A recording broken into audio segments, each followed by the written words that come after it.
ఇప్పుడు మనకి flash back చూపిస్తారన్నమాట. జీసున్ hospital నుండి బయటికి వచ్చిన వెంటనే థేయో నిన్ను చూసి చాలా రోజులైంది, ఒక్కసారి నవ్వచ్చు కదా అని అంటాడు. నాకు ఇప్పుడు నవ్వే మూడ్ లేదు ఈ సిచ్యువేషన్లో అని జీసున్ సీరియస్గానే ఉంటుంది. మనం పెళ్లి చేసుకుందాము అని అన్న వెంటనే నేను నా కడుపులో ఉన్న బిడ్డను అడ్డు పెట్టుకొని నేను అడగమని చెప్పట్లేదు, నువ్వు ఈ రిలేషన్షిప్లో రెస్పాన్సిబుల్గా ఉంటాను, రెస్పాన్సిబిలిటీ తీసుకుంటాను అంటేనే అడుగు, అంతవరకు అడగకు అంటూ జీసున్ అక్కడ నుండి వెళ్ళిపోతుంటే కార్లో జీసున్కి ఎంతో ఇష్టమైన పాట ప్లే చేసి my one and only love నువ్వు ఒక్కదానివే నా లైఫ్లో అంటూ ఇవన్నీ అరేంజ్మెంట్స్ చేయడానికే నాకు టైం పట్టింది అంటూ రింగ్ ఇచ్చి ప్రపోజ్ చేస్తాడు పెళ్లి చేసుకోమని. Hi friends, welcome to drama queen channel.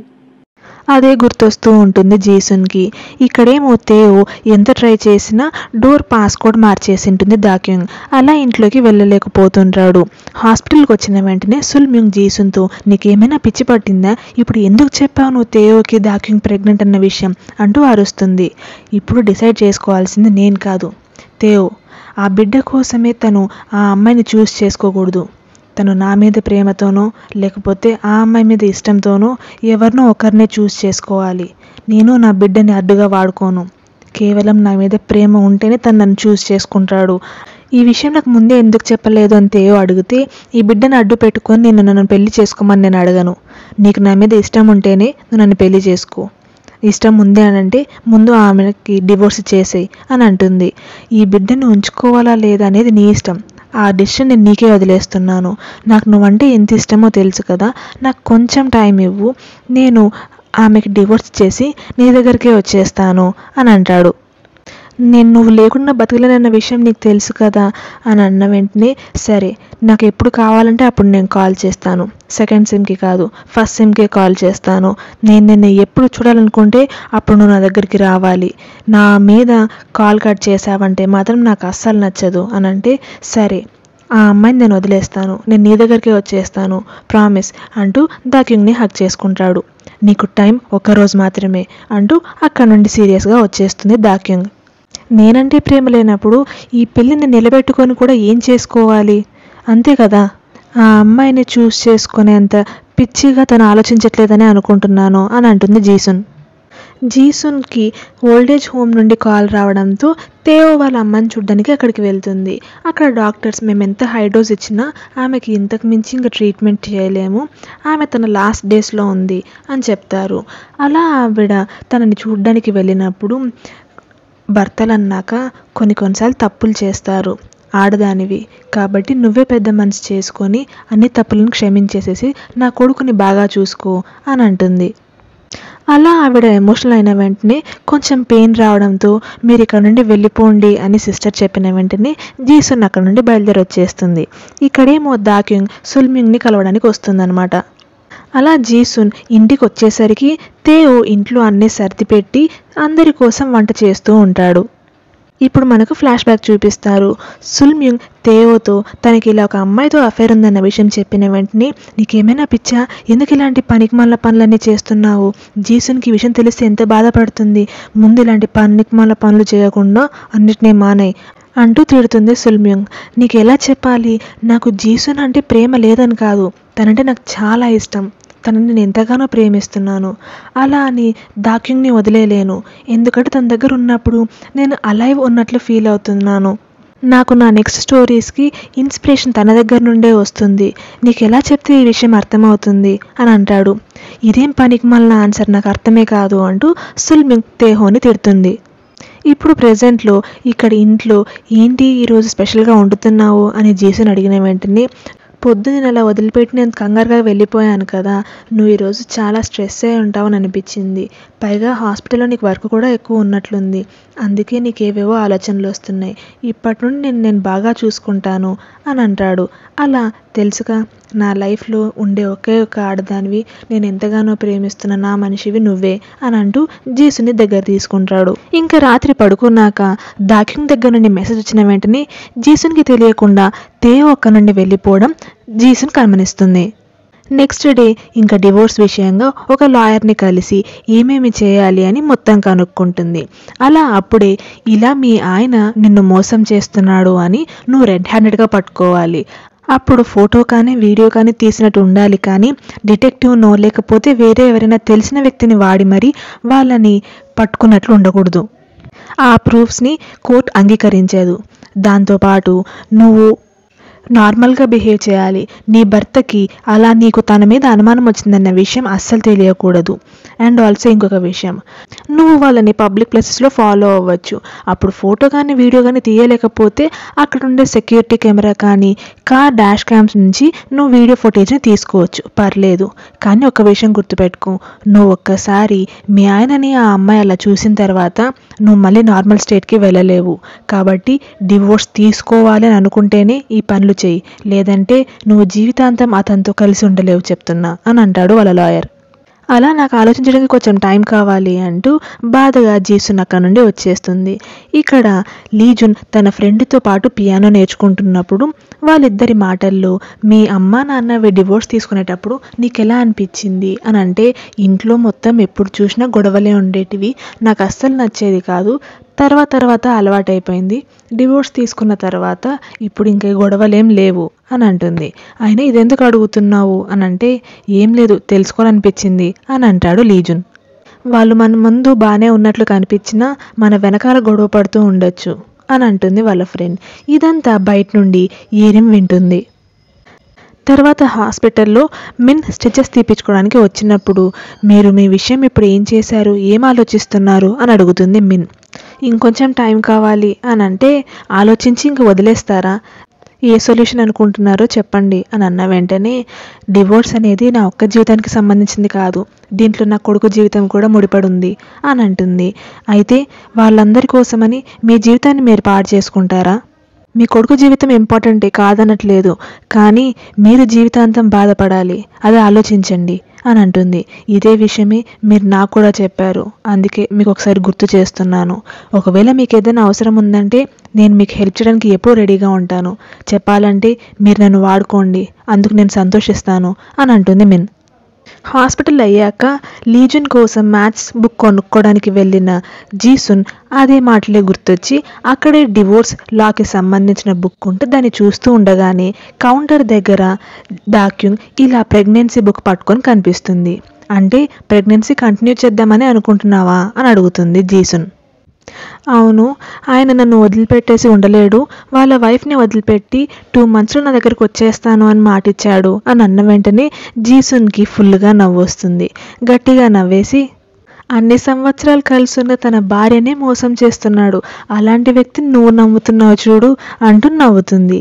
వెంటనే డాక్యుంగ్, మా ఇద్దరిది జస్ట్ అఫైర్ ఒకటే కాదు, మేము ఒకరినొకరు ఎంతగానో ప్రేమిస్తున్నాము అని అన్న వెంటనే, అలాంటప్పుడు 2 నెలలు వెయిట్ చేయాల్సిన అవసరం ఏముంది, ఇప్పుడే చెప్పేమను వాళ్ళ భార్యకి, డివోర్స్ ఇప్పుడే ఇచ్చేయమను అని అంటుంది జీసున్.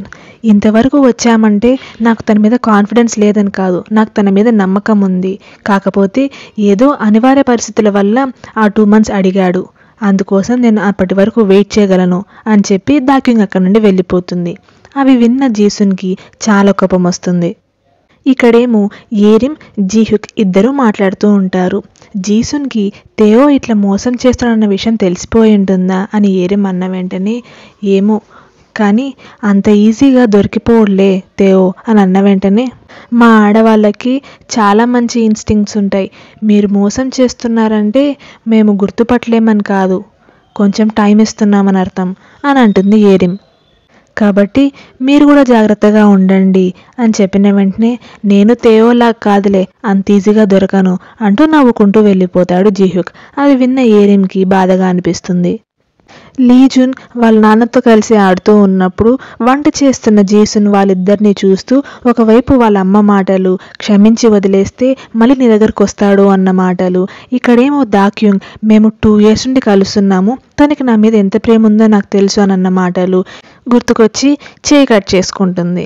తర్వాత వాళ్ళ లాయర్కి ఫోన్ చేసి ఇలా డివోర్స్ తీసుకుందామని డిసైడ్ అయినానన్న విషయం చెప్పిన వెంటనే, అలా అయితే ఫస్ట్ మీ భర్తకు అనుమానం రాకుండా జాగ్రత్తగా ఉండండి, కనీసం 2 months పడుతుంది మనకి ప్రొసీజర్ మొత్తం సెట్ చేసుకోవడానికి, ఫస్ట్ మీ హస్బెండ్ ఫైనాన్షియల్ స్టేటస్ ఎలా ఉందో బ్యాంక్ స్టేట్మెంట్స్ ద్వారా కనుక్కోండి అని చెప్తాడు. అలా బ్యాంకుకి వెళ్ళి వాళ్ళ అకౌంట్ గురించి బ్యాంక్ మేనేజర్తో మాట్లాడుతూ ఉన్నప్పుడు, ఈ మధ్య కొంచెం తేహో ఫైనాన్షియల్ స్టేటస్ సరిగా లేదన్న విషయం అతను చెప్తాడు. ఏమైంది అని కనుక్కుంటే తేహో 4 నెలల నుండి వాళ్ళు తీసుకున్న అప్పుకి ఇంట్రెస్ట్ కట్టట్లేదన్న విషయం తెలుస్తుంది. ఏం లోను అని జీసున్ షాక్ అవుతుంది. మీకు చెప్పలేదా, మీకు తెలీదా అని మేనేజర్ షాక్ అవుతాడు. ఎందుకంటే 2 years బ్యాక్ వీళ్ళ ఇల్లు తాకట్టు పెట్టి జీసున్ ఒప్పుకొనింది అని కావాల్సిన డాక్యుమెంట్స్ అన్నీ జీసున్ తరపున తేయోనే తీసుకొచ్చి బ్యాంకులో పెట్టి లోన్ తీసుకొని ఉంటాడు. అదొక్కటే కాకుండా లీజన్ ఇన్సూరెన్స్ అమౌంట్ మీద కూడా లోన్ తీసుకొని ఉంటాడు. ఇవేవి జీసున్కి తెలియదు. ఇవి తెలిసిన వెంటనే చాలా షాక్ అవుతుంది. వెంటనే ఇంటికి వచ్చి వాళ్ళ బ్యాంక్ పాస్బుక్స్ అన్నీ ఓపెన్ చేసి చూస్తుంది. అందులో $9, $7 ఇలా తేయో ఒక్కొక్క బ్యాంక్ అకౌంట్లో ఉంటుంది. ఇంత తక్కువ అమౌంట్ ఉందా అని షాక్ అయిపోతుంది. పైగా ఇల్లు తాకట్టు పెట్టేశాడు, కొడుకు ఇన్సూరెన్స్ అమౌంట్ మీద కూడా తాకట్టు పెట్టాడు అని చాలా బాధపడుతుంది. అంతలో అక్కడికి వచ్చిన లీజన్ ఏం చేస్తున్నావు అని అడిగితే హాస్పిటల్కి సంబంధించిన పేపర్స్ వెతుకుతున్నాను అంటూ అబద్ధం చెప్తుంది జీసున్. నా ఫ్రెండ్ నోయల్కి అదేనండి ఆ అమ్మాయికి తన ఫ్రెండ్స్ని వదిలిపెట్టి వెళ్ళడం అస్సలు ఇష్టం లేదంట అని చెప్పిన వెంటనే ఎందుకు ఇప్పుడు అది చెప్తున్నావు అని అడుగుతుంది. వాళ్ళ అమ్మ నాన్న డివోర్స్ తీసుకున్న తర్వాత తను స్కూల్ ట్రాన్స్ఫర్ అవ్వాల్సి వచ్చింది. అలా నేను ట్రాన్స్ఫర్ అవ్వడం నాకు ఇష్టం లేదు అని చెప్పి వెళ్ళిపోతాడు. ఇదే టెన్షన్లో ఉన్న జీసున్కి తేయో ఈరోజు ఆఫీస్లో కొంచెం వర్క్ ఉంది, నేను లేట్గా వస్తాను అని మెసేజ్ వస్తుంది. వెంటనే ఏం చేస్తున్నాడు ఆఫీస్లో, ఆ అమ్మాయిని కలుస్తున్నట్టున్నాడు ఆ సాకుతో అని చెక్ చేయడానికి వెంటనే ఆఫీస్కి బయలుదేరుతుంది జీసున్. దారిలో ఏవేవో ఆలోచిస్తుంది. కానీ గుండెని రాయి చేసుకొని రికార్డ్ చేయాల్సిందే అనుకొని ఫోన్ రెడీగా పెట్టుకొని ఆఫీస్లోకి వెళ్ళి చూస్తే అక్కడ ఆఫీస్లో స్టాఫ్ అందరూ ఉంటారు. నిజంగానే తేయో వర్క్ చేసుకుంటూ ఉంటాడు. దాంతో అర్రే అనవసరంగా ఇలా అన్నీ ఆలోచించేసుకున్నానే అని బాధపడుతుంది. అలా తనకి తన మీద అనుమానం వచ్చిందన్న విషయం తేయోకి అర్థమై బయటకు వచ్చి ఏమైంది అని అడిగితే ఏం లేదు, ఆఫీస్లో లేట్ వరకు వర్క్ చేస్తానని చెప్పావు కదా, ఏమైనా అర్జెంట్ పనేమో, ఎంత టెన్షన్ పడుతున్నావో సపోర్ట్ చేద్దామని వచ్చాను అని చెప్పి అక్కడ నుండి బయలుదేరి వచ్చేస్తుంది. తర్వాత జీసున్ తేయో వాళ్ళ అమ్మ దగ్గరికి వెళ్ళి నిజం చెప్పండి, మీకు కూడా ముందు నుంచే తెలుసు కదా, మీకు కూడా అనుమానం వచ్చింది కదా తేయోకి ఇలా అఫైర్ ఉందని అని చెప్పిన వెంటనే తేయో నీకు చెప్పొద్దు అని ప్రామిస్ చేయించుకున్నాడు, నీకు త్వరలోనే చెప్పేస్తానని కూడా చెప్పాడు, తన ఫ్యామిలీని తను కాపాడుకుంటాను అని మాట ఇచ్చాడు, లీజన్కి కూడా ఎలాంటి ఇబ్బంది కలగకుండా చూసుకుంటాను అని చెప్పాడు, కాబట్టి నువ్వు స్ట్రాంగ్గా ఉంటే అన్నీ సర్దుకుంటాయి, ఒక్క చిన్న తప్పే కదా క్షమించు అని అంటుంది వాళ్ళమ్మ. మీరు కూడా తల్లే కదా, ఇలాంటి పని చేస్తే క్షమించమని ఎలా చెప్తున్నారు, ఇది కనుక చూస్తూ పెరిగిన లీజన్ ఇలానే తయారైతే ఇల్లు కొడుకు ఇన్సూరెన్స్ డబ్బుల మీద కూడా తాకట్టు పెట్టి లోన్ తీసుకున్నాడు, ఇంకెలా క్షమించమంటారు అంటూ అరుస్తుంది. నీ కుటుంబాన్ని కాపాడుకోవాలి, నీ కొడుకు ఫ్యూచర్ని బాగా ఉండాలి అని అంటే నువ్వు అతన్ని క్షమించాల్సిందే, ఎందుకంటే కొడుక్కి తన తండ్రి అవసరం ఎంత కాదన్నా ఉంటుంది, నువ్వు తేయోని క్షమిస్తే అన్నీ సర్దుకుంటాయి అని అంటుంది. మీ మాటలు వినిన తర్వాత అర్థమైంది తేయోని అస్సలు క్షమించకూడదని, తను రూపాయి కూడా లేకుండా బయటికి తోసేస్తాను, లీజన్ని ఇంక జీవితంలో ఒక్కసారి కూడా చూడడానికి లేకుండా చేస్తాను అంటూ కోపంగా అక్కడి నుండి వస్తే వాళ్ళమ్మ ఏడుస్తూ నా కొడుకు జీవితాంతం తన తండ్రి లేకుండా బతికాడు, నీ దగ్గరికి వచ్చిన తర్వాత వాడి జీవితం నరకమైంది, నీలాంటి పర్ఫెక్ట్గా ఉండాలా అన్నీ అనే అమ్మాయితో నువ్వు తేయోని బ్లేమ్ చేయకూడదు, ఎందుకంటే నీ వల్లనే వారు అలా అయిపోయాడు, కనీసం ఊపిరి పీల్చుకునేంత గ్యాప్ కూడా ఇవ్వకుండా వాడిని సతాయించావు అని అంటుంది. అంటే ఇప్పుడు మీ కొడుకు చేసిన అఫైర్కి తప్పు నాది, నేను రెస్పాన్సిబుల్ అని అంటున్నారా అని అరుస్తుంది.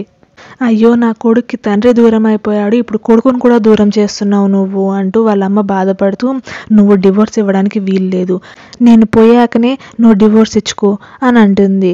అలా లేదు, మీరు చావడానికి వీల్లేదు అత్తయ్య, మీరు ఇదే బెడ్ మీద పడుకొని మీ కొడుకు అనుభవించే నరకాన్ని చూడబోతున్నారు, అందుకు రెడీగా ఉండండి అని చెప్పి వెళ్ళిపోతుంది జీసున్. అలా తను లేటుగా ఇంటికి రావడం, కారులోనే కూర్చొని బాధపడడం జీహ్యుక్ కిటికీ నుండి గమనిస్తాడు.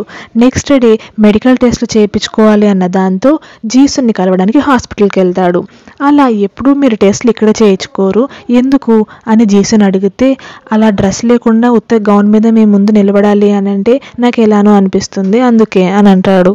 అలా జీహ్యూక్కి టెస్ట్లని చేసిన తర్వాత ఇప్పుడు తేయో ఫైనాన్షియల్ స్టేటస్ ఎలా ఉంది, కంపెనీ బాగానే ఉందా అని అడిగితే తేహో కంపెనీ కండిషన్ ఇప్పుడు చాలా బ్యాడ్గా ఉంది, వాడి ఫైనాన్షియల్ స్టేటస్ కూడా ఏం బాగాలేదు, వాడి పద్ధతి నాకేం నచ్చట్లేదు, కానీ ఎంత కాదన్నా వాడు నా క్లయింట్ కదా, ఇంకా ఇంతకు మించి నేను నా క్లయింట్ గురించి మాట్లాడకూడదు, ఎందుకంటే మీరు మీ పేషెంట్ల గురించి చెప్పరుగా అని అంటాడు.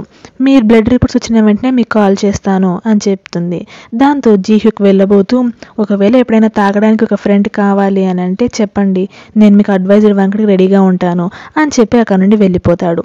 అంతలో సుల్మింగ్ పరిగెత్తుకుంటూ వచ్చి ఎందుకు నువ్వు ఫోన్ లిఫ్ట్ చేయట్లేదు తేహో కాల్ చేస్తుంటే అంటూ అరుస్తుంది.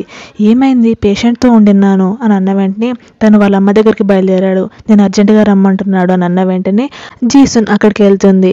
అక్కడికి వెళ్ళేసరికి వాళ్ళ అమ్మ చనిపోయిందన్న విషయం అర్థమవుతుంది.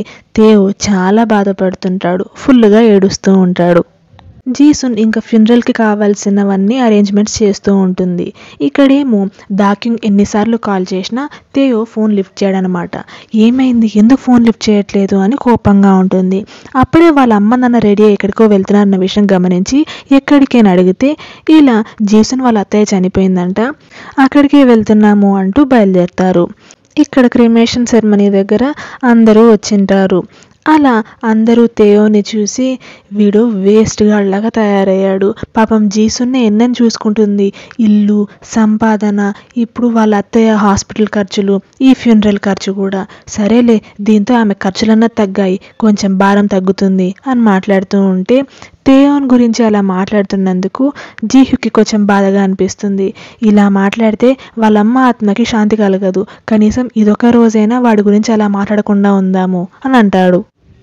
అలా అక్కడ తేయో ఫుల్గా తాగేసుంటాడు.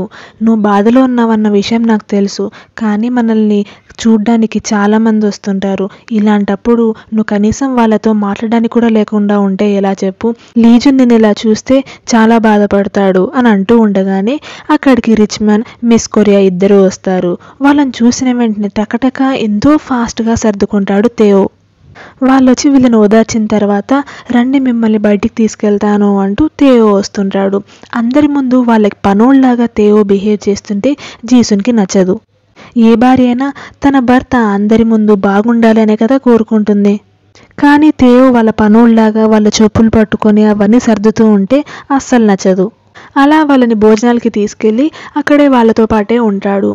అదంతా చూస్తున్న జీసున్కి అస్సలు నచ్చకుండా ఉంటుంది. అలా నేను కొంచెం గాలికి బయటికి వెళ్ళేసి వస్తాను, నువ్వు ఓకే కదా అని లీజున్ని అడిగితే నాన్న ఇక్కడే ఉన్నాడు కదమ్మా, నేను చూసుకుంటానులే, వెళ్ళేసి రాపో అని అంటాడు. అలా జీసున్ బయటకు వచ్చేసి కూర్చొని ఉంటుంది. ఇక్కడేమో రిచ్ మ్యాన్తో తేయో నవ్వుకుంటూ మాట్లాడుతూ ఉంటాడు. అలా మీరు నా కంపెనీలో కొంచెం ఇన్వెస్ట్ చేస్తే బాగుంటుంది అంటూ నచ్చ చెప్తూ ఉంటాడు. అప్పుడే దాక్యూంగ్ ఎన్నిసార్లు కాల్ చేసినా తేయో ఫోన్ లిఫ్ట్ చేయకుండా ఉంటాడు. ఇక్కడ బయట కూర్చున్న జీసున్ దగ్గరికి సుల్మ్యూంగ్ వచ్చి తేయోతో మాట్లాడావా లేదా, ఇప్పటికీ అలానే వదిలేసావా మాట్లాడకుండా అంటూ అరుస్తుంది. కానీ ఒక విషయం గుర్తుపెట్టుకో, డివోర్స్ తీసుకోవడం అంత ఈజీ కాదు, ఒక్కసారి డివోర్సీ అయిన తర్వాత నిన్ను అందరూ చాలా జాలిగా చూస్తారు, నిన్ను అస్సలు మర్యాద ఇయ్యరు, అవన్నీ గుర్తుపెట్టుకొని వాటన్నిటిని నువ్వు భరించగలను అని అనుకుంటేనే డివోర్స్ తీసుకో. డివోర్స్ ఏముంది, ఈ మధ్య చాలామంది తీసుకుంటున్నారు కదా అని నువ్వు అనుకోవచ్చు, తప్పు వాడు చేసినా అందరూ నువ్వు తప్పు చేసినట్లు చూస్తారు, కొంచెం సర్దుకుంటే అయిపోయేదానికి ఇంతలా డివోర్స్ తీసుకోవాలా అని కూడా మాట్లాడతారు. డివోర్స్ తీసుకున్న తర్వాత ఒక అమ్మాయి జీవితం ఎలా ఉంటుందో నేను చూశాను అంటూ వాళ్ళ అమ్మ గురించి చెప్తుంది. వాళ్ళ నాన్న వాళ్ళ అమ్మకి డివోర్స్ చేసిన తర్వాత వాళ్ళమ్మ సుల్మ్యూంగ్ని సింగిల్ పేరెంట్ లాగా పెంచుతూ ఉంటే వాళ్ళ నాన్నేమో ఇంకొక అమ్మాయిని వెంటనే పెళ్లి చేసేసుకున్నాడన్న విషయం చెప్పి అలా అమ్మాయే సఫర్ అవుతుంది కాబట్టి ఆలోచించు అని చెప్పి వెళ్ళిపోతుంది సుల్మ్యూంగ్. ఇక్కడేమో వాళ్ళని ఓదార్చడానికి ఎంతోమంది పెద్దవాళ్ళు వస్తారు, కానీ అక్కడ జీసున్ ఉండదు. పైగా వాళ్ళ నాన్న కూడా అక్కడ కనపడకుండా పోతాడు. వెంటనే జీహ్యూక్ దగ్గరికి వెళ్ళి అంకుల్ ఇలా నాన్న ఎక్కడికి వెళ్ళారు, చాలామంది వచ్చారు అని చెప్పిన వెంటనే నేను వెతుకుతాను ఆగు అంటూ జీహ్యూక్ తేయోకి ఫోన్ చేస్తూ మొత్తం వాష్రూమ్స్ అన్నీ వెతుకుతూ ఉంటాడు. ఏరిం కూడా అక్క ఎక్కడున్నావు నువ్వు, చాలామంది వచ్చారు, అన్నయ్య కూడా ఇక్కడ లేడు అని చెప్పిన వెంటనే సరే అంటూ రావడానికి బయలుదేరుతుంది. ఇక్కడేమో తేవ్ మళ్ళీ వీళ్ళ వెంట కుక్కలాగా కార్ వరకు వచ్చి కార్ డోర్లు తీస్తూ వేస్తూ ఉండడం జీసున్ గమనిస్తుంది. అలా ఇప్పుడు తేవ్ లోపలికి వెళ్లకుండా ఎక్కడికో పక్కకు వెళ్ళడం గమనించి అతన్ని ఫాలో అవుతూ వెళ్తుంది. అయినా ఇలాంటి టైంలో నేను ఎందుకు ఇలా ఆలోచిస్తున్నాను ఛీ అంటూ మళ్ళీ తిరిగి వెళ్ళబోతూ ఉండగానే అప్పుడే తేవ్ ఏ పాటైతే పెట్టి జీసున్ని ప్రపోజ్ చేశాడో అదే పాటే వినపడడంతో ఒక కారు లోపల నుండి తొంగి చూస్తుంది. చూస్తే దూరంగా ఒక కారులో దాక్యూంగ్ తేవ్ ఇద్దరు కూర్చొని ఉంటారు. తేవ్ దాక్యూంగ్ని కిస్ చేస్తూ ఉంటాడు. అది చూసిన వెంటనే జీసున్ షాక్ అవుతుంది. ఇలాంటి పరిస్థితుల్లో కూడా ఇలాంటి దరిద్రమైన పనులు చేస్తున్నాడా వీడు అని అసహ్యించుకుంటుంది. తేవ్ ఎక్కడికి వెళ్ళాడు అని వెతుక్కుంటూ వచ్చిన జీహ్యూక్ వీళ్ళిద్దరిని గమనిస్తాడు. అలాగే అదంతా దూరం నుండి గమనిస్తున్న జీసున్ని కూడా గమనిస్తాడు. నెక్స్ట్ డే ఇంటికి వచ్చాక తేవ్ జీసున్ని పట్టుకొని నాకు ఇంతగా హెల్ప్ చేసి అన్నిట్లో తోడున్నందుకు చాలా థ్యాంక్ యూ, ఇంతవరకు నీకు చాలా బర్డన్గా అయ్యాం మేమందరం అని అన్న వెంటనే జీసున్కి చాలా కోపం వస్తుంది. ఇక్కడేమో దాక్యూంగ్ దగ్గరికి ఒక అమ్మాయి వచ్చి డోర్ కొడుతుంది. చూస్తే అది ఎవరో కాదు మిన్నే అనమాట. కొత్తగా మీ పక్క ఫ్లాట్లోనే దిగాను, అందుకే హాయ్ చెప్దామని వచ్చాను అని చెప్పిన వెంటనే తన చేతిలో ప్రెగ్నెన్సీ రిలేటెడ్ బుక్ ఒకటి ఉండడంతో నువ్వు కూడా ప్రెగ్నెంటా అని అడుగుతుంది. అవును అని మీరు కూడా ప్రెగ్నెంటా అని చెప్పి మాట్లాడడానికి లోపలికి రమ్మడంతో మిన్ దాక్యూంగ్ వాళ్ళ ఇంట్లోకి వెళ్తుంది. ఇక్కడేమో లాయర్ చెప్పిన ప్రకారం జీసున్కి తేవ్ చేసిన పనుల మీద ఎంతగానో కోపం వస్తున్నా కానీ తేవ్కి అనుమానం రాకూడదు కాబట్టి వెంటనే వెళ్ళి అతన్ని హక్ చేసుకొని పర్లేదు నువ్వు చాలా బాధలో ఉన్నావు కదా అని అంటుంది. వెంటనే అమ్మ కూడా నీకు చాలా థ్యాంక్స్ చెప్తుంది, లవ్ యూ అని అంటాడు జీసున్తో. ఇప్పుడు జీసున్ తన ఇల్లు, కొడుకు, తన జీవితాన్ని తేవ్ దగ్గర నుండి ఎలా వెనక్కి లాక్కుంటుంది, ఎలా అన్నిటినీ కాపాడుకుంటుంది అనేది మనం నెక్స్ట్ వీడియోలో చూద్దాం. Thanks for watching. మీకు మా వీడియో నచ్చినట్లయితే ప్లీజ్ మా ఛానల్ని సబ్స్క్రైబ్ చేయండి. Thank you.